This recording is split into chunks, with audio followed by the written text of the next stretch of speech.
আচ্ছা, শুনলাম নাকি আপনি আবার আগামীকাল অর্থাৎ সোমবার আপনি উত্তরবঙ্গে যাচ্ছেন। এই তো ঘুরে এলেন আগের সপ্তাহে, দেখে তো এলেন উত্তরবঙ্গের মানুষজনেরা কিভাবে বন্যার মধ্যে ডুবে ভেসে শেষ হয়ে গেছে। সব তো দেখে এলেন, নিজে আনন্দটাও উপভোগ করে এলেন। এরপরে আবার কি এখান থেকে আর খেয়াল রাখতে পারছেন না? না আপনি যাদেরকে দায়িত্ব দিয়ে রেখেছেন তাদের উপর বিশ্বাস নেই বলে আপনি ছটকাচ্ছেন, কোনটা? না অস্তিত্ব রক্ষা করবার জন্য ছুটোছুটি করছেন, কোনটা?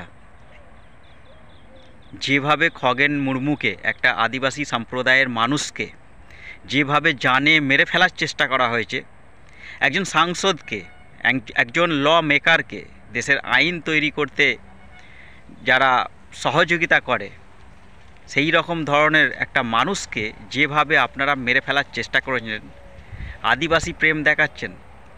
আপনি তো এইরকম আদিবাসী প্রেম, যখন আদিবাসীদেরকে নিয়ে কোনো প্রোগ্রাম করেন সেখানে হাতে গ্লাভস পরে আপনি প্রোগ্রাম করেন, যাতে তাদের স্ক্রিনের সঙ্গে স্ক্রিনের টাচ না হয়ে গিয়ে আপনার স্ক্রিনে কোনো সমস্যা না এসে যায়। তাদেরকে এতটাই আপনি নিকৃষ্ট ভাবেন, এতটাই আপনি নিচু ভাবেন। আর যতটুকুন মুখে বলেন, মুখে বলতে গেলে তো আপনার গায়ে কোনো ইনফেকশন হবে না, যার কোনো ওটা আপনি মুখে বলেন শুধুমাত্র আবেগ একটা দেখাবার, একটা ভোট পাবার, একটা উত্তরবঙ্গকে ধরে রাখবার জন্য আপনি ওগুলো মুখে বলেন।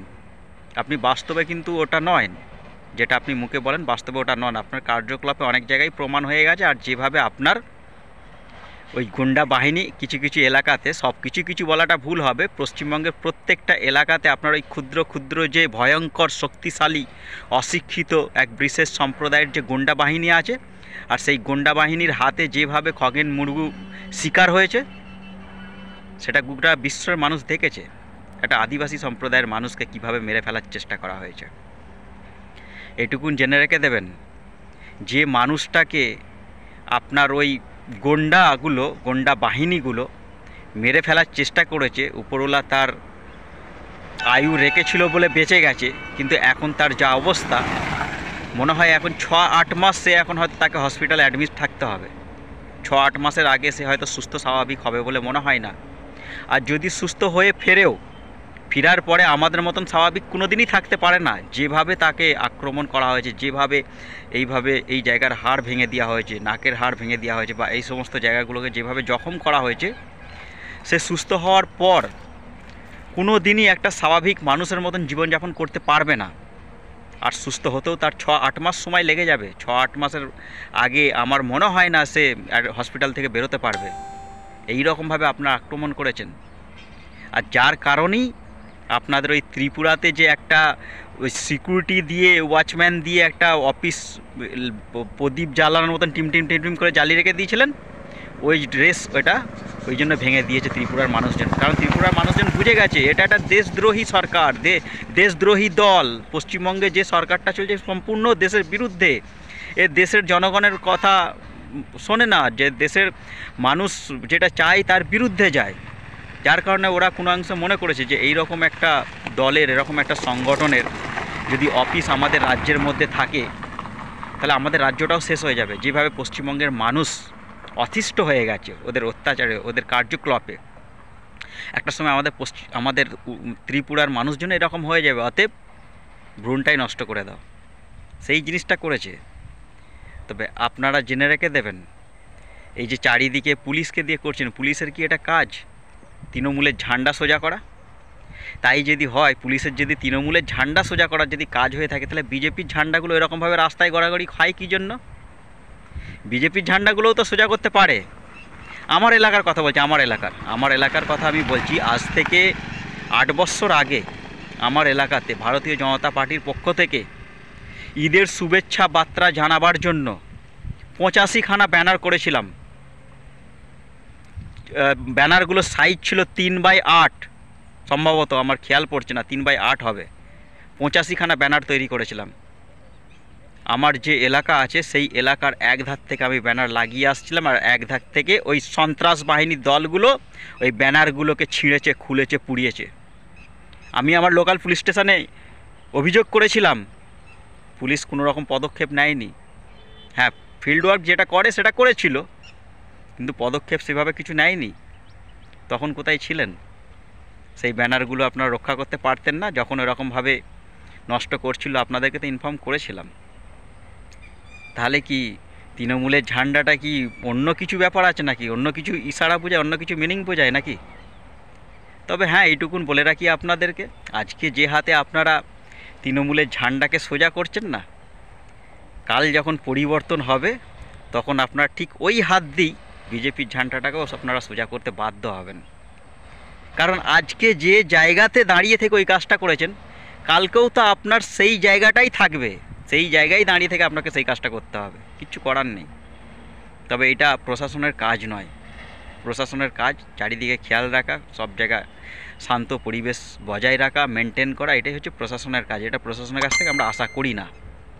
আর প্রশাসনের সব লোক খারাপ তাও নয়, অনেক প্রশাসনের মানুষজনের সঙ্গে আমার পরিচয় আছে, সবাই খারাপ নয়। আর আমার সঙ্গে যে সমস্ত মানুষজনের পরিচয় আছে তারা যে খারাপ তা নয়। তো সেই হিসেবে বলছি, আপনি ছুটোছুটি করছেন, করুন। এটা তো পরিষ্কার যে আপনি আপনার উত্তরবঙ্গে অস্তিত্ব টিকিয়ে রাখার জন্য ছুটোছুটি করছেন। নবান্নে বসে আপনি ছটফট করছেন, উত্তরবঙ্গ তো গেছেই, পুরো শেষ হয়ে যাবে এবার। যেমন ত্রিপুরার অবস্থা হয়ে আছে, ঠিক উত্তরবঙ্গটা সেই অবস্থা হয়ে যাবে, ওই জন্য ছুটোছুটি করছেন। তবে যান, গিয়ে দেখুন আপনি আপনার অস্তিত্বটাকে ওখানে টিকিয়ে রাখতে পারেন কিনা, আপনার ক্ষমতাটাকে আপনি ধরে রাখতে পারেন কিনা। আর যারা এই মহিলার কথাতে এরকম উত্তপ্ত হয়ে যেভাবে খগেন মুর্মুর উপর আক্রমণ করেছেন, আপনারা কেউ ছাড় পাবেন না। আপনারা আপনাদের শাস্তি পাবেনই, কেউ আটকাতেও পারবে না আপনাদেরকে, যে যতই আপনাদেরকে বলুক। আপনাদেরকে উৎসাহ দিয়ে আপনাদেরকে এক একটা বড় বড় ক্রিমিনাল তৈরি করছে, আর ফায়দা হচ্ছে ওই মহিলার। আপনাদের কিচ্ছু ফায়দা হয়নি, আপনারা শুধুমাত্র ক্রিমিনাল তৈরি হচ্ছেন। আর যে কেসগুলো হচ্ছে সেই কেসগুলোকে আপনাকে নিজেকে চালাতে হবে, ও চালাবে না। যার জন্য আপনারা ওই ক্রিমিনাল তৈরি হচ্ছেন, সে আপনার কেস চালাতে আসবে না, অতএব আপনিই শেষ হচ্ছেন। যারা করেছেন তারা তো শাস্তি পাবেনই, আর যারা করবেন বলে ভাবছেন বা যারা প্রভাবিত হচ্ছেন, এলাকার কিছু প্রভাবশালী মানুষদের কথাতে প্রভাবিত হয়ে কিছু মানুষের উপরে যখন আক্রমণ করছেন, তাদেরকেও বলছি শুনে রেখে দিন, ছাড় পাবেন না আপনারা কেউ।